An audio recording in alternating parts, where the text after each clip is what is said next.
నమస్తే. రాష్ట్ర ఆర్థిక పరిస్థితి లోతు తెలియక ఎన్నికల హామీలు ఇచ్చాం. అప్పు మిత్తి ఎంత ఉందో తెలియదు. తొలి రోజుల్లో జీతాలు ఇవ్వలేని పరిస్థితి. హామీల అమలుకు సీఎం రేవంత్ రెడ్డి కష్టపడుతున్నారు. స్పీకర్ గడ్డం ప్రసాద్ కుమార్ వ్యాఖ్యలు. స్పీకర్ గారు ఇటీవల రాజేంద్రనగర్లోని వ్యవసాయ విశ్వవిద్యాలయంలో విద్యార్థులను ఉద్దేశించి మాట్లాడుతూ ఈ వ్యాఖ్యలు చేయడం జరిగింది. అంటే వారి మాటల అర్థం ఏంటంటే, అప్పు 7 లక్షల కోట్లున్న సంగతి మాకు తెలియదు, దాని వడ్డీకే నెలకు 6,500 కోట్లు కట్టాలన్న విషయం అసలు తెలియదు.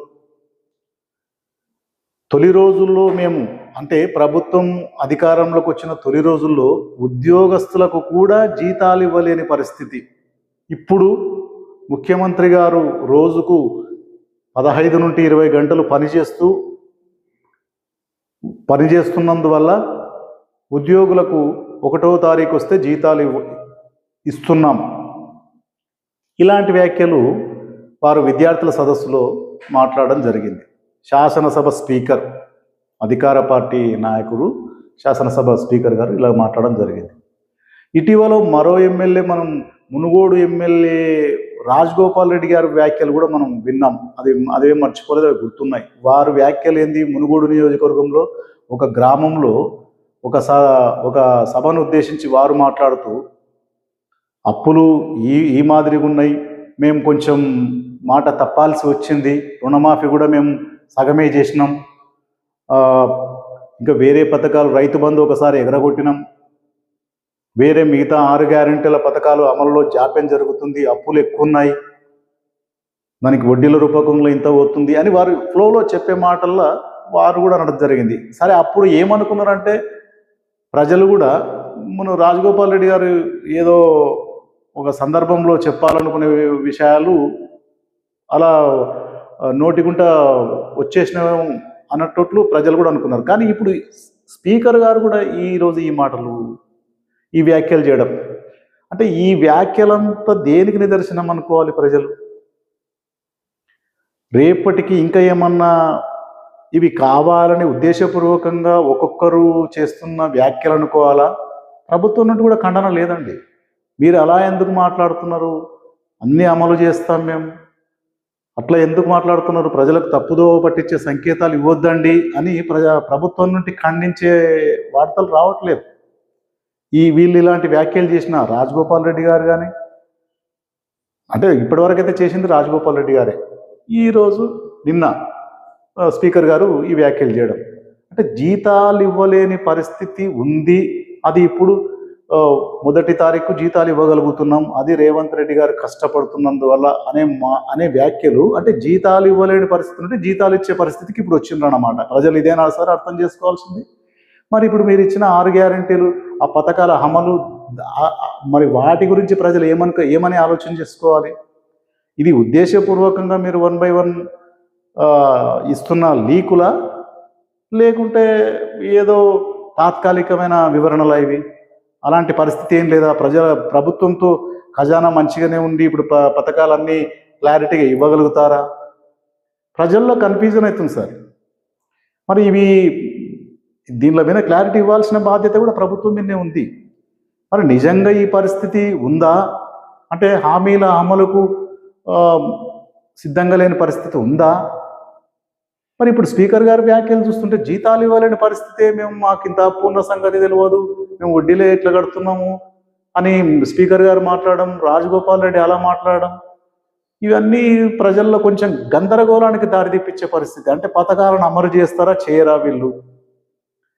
ఇలాంటి గందరగోళమైన పరిస్థితులు వస్తున్నాయి. ఇంకొకటి, స్పీకర్ గారు మాట్లాడింది ఏంటంటే, మాకు తెలియదు అనే వర్డ్. 7 లక్షల కోట్లు అప్పులున్న సంగతి మాకు తెలియదు. శాసనసభ స్పీకర్ సార్ మీరు.